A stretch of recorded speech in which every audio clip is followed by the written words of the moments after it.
हिंदी साहित्य BA part second paper second, इसमें आप सभी का स्वागत है। मैं सत्यनारायण मीना। हम सभी हिंदी साहित्य का पेपर सेकंड पढ़ेंगे। इसमें निबंध है और नाटक है। निबंध विधा में सबसे पहले बालकृष्ण भट्ट का निबंध पढ़ेंगे। साहित्य जनसमूह के हृदय का विकास है। साहित्य समाज का दर्पण है, ये आपने पढ़ा होगा, लेकिन साहित्य जनसमूह के हृदय का विकास है, उसी से मिलता जुलता निबंध है ये। तो आइए शुरू करते हैं। बालकृष्ण भट्ट भारतेंदु युग के लेखक थे, निबंधकार हैं। इन्होंने एक पत्रिका भी निकाली थी, हिंदी प्रदीप करके, हिंदी प्रदीप नाम था उसका। और ये भारतेंदु के बाद भी सक्रिय रहे। भारतेंदु का इंतकाल 1885 में हो गया था। उसके कई साल बाद तक ये लिखते रहे और आधुनिक हिंदी साहित्य के निबंध विधा को बनाने में इनका बड़ा योगदान है। प्रताप नारायण मिश्र और बालकृष्ण भट्ट को शुक्ल जी ने हिंदी साहित्य का एडिशन और स्टील कहा है। ये दोनों पश्चिमी निबंध लेखक हैं। निबंध विधा यानी विशेष रूप से बंधी हुई रचना, किसी विषय पर लेखक अपने विचार व्यक्त करता है। निबंधों के प्रकार हम अलग से पढ़ेंगे और निबंध विधा का विकास भी अलग से पढ़ेंगे। आज हम पहला निबंध शुरू करते हैं। साहित्य जनसमूह के हृदय का विकास है।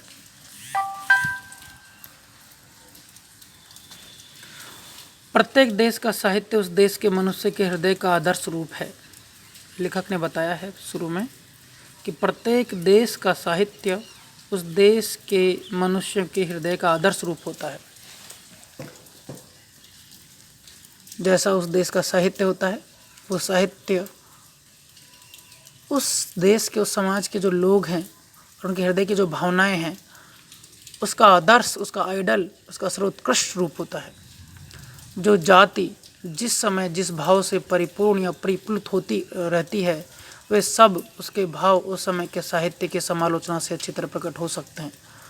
यहाँ जाति का मतलब नेशनलिटी है, राष्ट्रीयता है। जाति का मतलब राष्ट्रीयता, नेशनलिटी, ना कि अलग अलग जातियाँ। और आगे भी जाति का मतलब यहाँ पे नेशनलिटी ही आएगा, राष्ट्रीयता ही आएगा।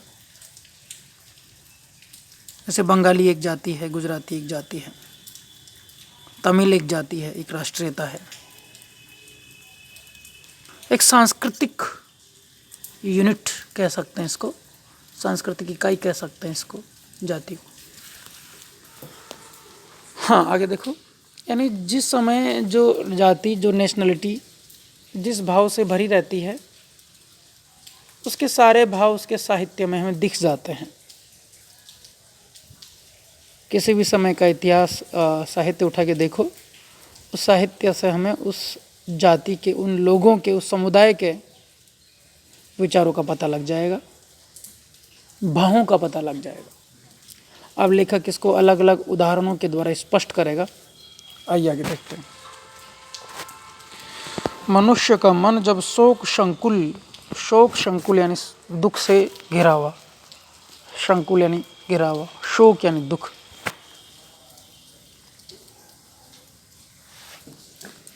मनुष्य का हृदय जब शोक संकुल, क्रोध से उद्दीप्त या किसी प्रकार की चिंता से दो चित्ता रहता है,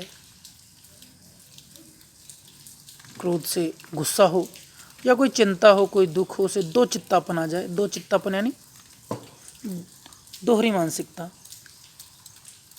एक मन इधर एक मन उधर, तो उसको बोलेंगे दो चित्तापन। चित्त के दो फाड़ हो जाना, दो भाग हो जाना,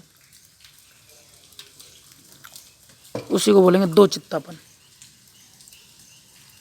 तब उसकी मुख छवि कैसी होगी, उसके चेहरे के भाव कैसे होंगे, उसके मुख के भाव कैसे होंगे। तमसाच्छन्न, तमस यानी अंधकार, आच्छन्न यानी घिरे हुए, भरे हुए, तो उसका चेहरा अंधकार से घिरा हुआ, भरा हुआ, मलिन दिखाई देगा, उदासीन दिखाई देगा। जब कोई दुख होगा किसी समाज में, किसी समुदाय में, मान लो कोई बाहर से आके उनको जीत लेता है, हरा देता है, तो सोसाइटी के, समाज के लोगों का चेहरा कैसा होगा? तमसाच्छन्न, उदासियों से भरा हुआ, मलिन, दुख से भरा हुआ। और उस समय उसके कंठ से जो ध्वनि निकलेगी वह भी कैसी निकलेगी, साहित्य कैसा लिखेगा, गीत कैसे लिखेगा, फुटही, एकदम बेकार, ढोल समान बेसुरी, बेताल, बेलय, करुणापूर्ण, जिसमें दुख हो, जिसमें करुणा हो, गदगद तथा विकृत और विकृत स्वर संयुक्त होती है, ऐसी होगी, करुणापूर्ण होगी, बेताल होगी, बेलय होगी। वहीं जब चित्त आनंद की लहरी से उद्वेलित होकर नृत्य करता है और सुख की परंपरा में मग्न रहता है, यानी मन में जब आनंद हो, समाज में जब कोई दुख नहीं हो, समृद्धि हो, तो क्या होता है, उस समय मुख विकसित, चेहरा विकसित होगा, कमल सा, कमल जैसे, प्रफुल्लित नेत्र, आंखें खिली हुई मानो हस्ती सी, और अंग अंग चुस्ती और चालाकी से फिर हरी की तरह फरका करते हैं, जैसे कोई फिरकी घूमती है वैसे आंखें घूमती है, चेहरा खिला हुआ रहता है। कंठ ध्वनि, गले से जो आवाज़ निकलती है, जो साहित्य निकलता है, तब बसंत मदमत्त कोकिला के कंठ से भी अधिक मीठी और सुहावनी मन को भाती है। तो उसकी आवाज़ कोयल की आवाज़ से भी ज़्यादा मीठी होती है, मन को भाती है। मनुष्य के संबंध में इस अनुल्लंघनीय प्राकृतिक नियम का अनुसरण प्रत्येक देश का साहित्य करता है, चाहे वो भारत हो, चाहे वो कोई दूसरा देश हो, एक नियम है ये, और इस नियम का पालन प्रत्येक देश का साहित्य करता है। लेखक कौन है इसके? बालकृष्ण भट्ट।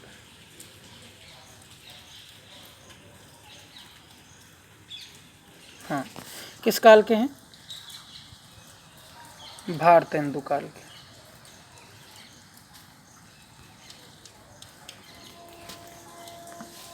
हमने देखा कि किस तरह से जिस तरह का समाज होगा, जिस तरह के लोगों के विचार होंगे, वैसा ही साहित्य बनेगा। अगर कहीं दुख है समाज में तो साहित्य में भी दुख दिखाई देगा, चेहरे के भाव उसके साहित्य में दिखाई देंगे, मन के भाव उसके साहित्य में दिखाई देंगे। और लेखक ने बताया है कि इस नियम का पालन प्रत्येक देश में किया जाता है, होता है। मनुष्य के संबंध में इस अलंघनीय प्राकृतिक नियम का अनुसरण प्रत्येक देश का साहित्य करता है, जिसमें कभी को क्रोधपूर्ण भयंकर गर्जन, कभी प्रेम का उच्छ्वास, कभी शोक और परिताप जनित हृदय विदारी करुणा निस्वन, कभी वीरता और गर्व से बाहुबल के दर्प में भरा हुआ सिंहनाद, कभी भक्ति के उन्मेष से चित्त की द्रवता का परिणाम अश्रुपात आदि अनेक प्रकार के प्राकृतिक भावों को उद्गार देखा जाता है। प्राकृतिक यानी स्वाभाविक भाव जो मनुष्य के अंदर से निकलते हैं।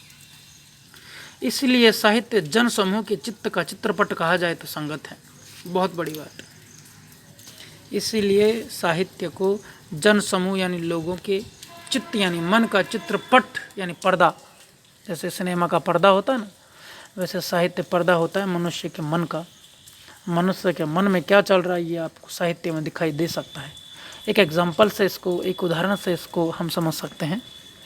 अभी मान लो इस क्लास में मैं आपको एक कविता लिखने के लिए दूं कि आप एक कविता लिखो, तो आप में से अधिकांश छात्र छात्राएं वही कविताएं लिखेंगे जो उनके मन में जो भाव चल रहा है।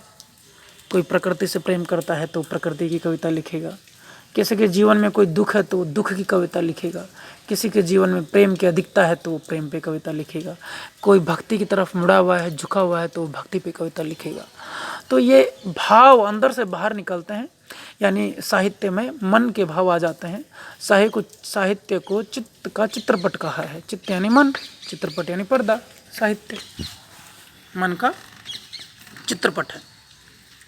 साहित्य के अनुशीलन से कौम के सब समय समय के आभंतरिक भाव हमें प्रस्फुट हो सकते हैं। साहित्य को पढ़ो, उसका अनुशीलन करो, यानी उसको पढ़ो, उसका अनुकरण करो, तो कौम यानी समाज के सारे भाव किस समय कौन से भावों से कौन सी जाति कौन सा समाज भरा था, वे सारे भाव हमें साहित्य को पढ़ने से पता लग जाएंगे। अब लेखक आ जाता है आर्यों पे। सबसे पहले वेद लिखे गए, सबसे प्राचीन साहित्य वेद का है, तो लेखक ने पहले वेदों को ही उठाया है। कि जो हमारे सबसे प्राचीन साहित्य वेद हैं उसमें आदमी की फीलिंग्स कैसी थी और साहित्य कैसा लिखा गया। हमारे पुराने आर्यों का साहित्य वेद है, 4 वेद माने गए हैं। कौन कौन से? सबसे पुराना है ऋग्वेद,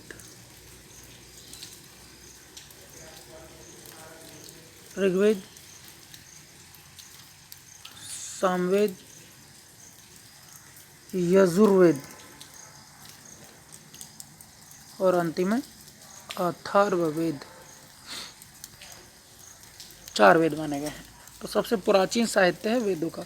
उस समय आर्यों की शैशव अवस्था थी, यानी भारत में नए नए आए थे, नई नई ऋग्वेद की रचना हो रही थी।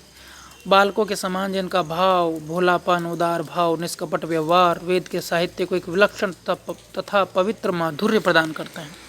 वेद महापुरुषों के हृदय का विकास था। वे लोग मनु और याज्ञवल्क्य के समान समाज के आभ्यंतरिक भेद, वर्ण विवेक आदि के झगड़ों में पड़ समाज की उन्नति व अवनति की तरह तरह की चिंता में नहीं पड़े थे। ऊंच नीच नहीं थी, जातियाँ नहीं थी। मनु और याज्ञवल्क्य के समान जातियाँ नहीं थी, ऊंच नीच नहीं थी। कणाद या कपिल के समान अपने अपने शास्त्र के मूलभूत बीज सूत्रों को आगे कर प्राकृतिक पदार्थ के तत्व की छान में दिन रात नहीं डूबे रहते थे। न कालिदास और भवभूति की तरह, श्रीहरि आदि कवियों की तरह वे कामिनी के विभ्रम विलास और लावण्य लीला की लहरी में गोते मार मार प्रमत्त हुए थे, यानी सीधे साधे लोग थे। तो उनका साहित्य भी एकदम सीधा सपाट है। इसको यहाँ हम खत्म करते हैं, इसके बाद आगे पढ़ेंगे। धन्यवाद।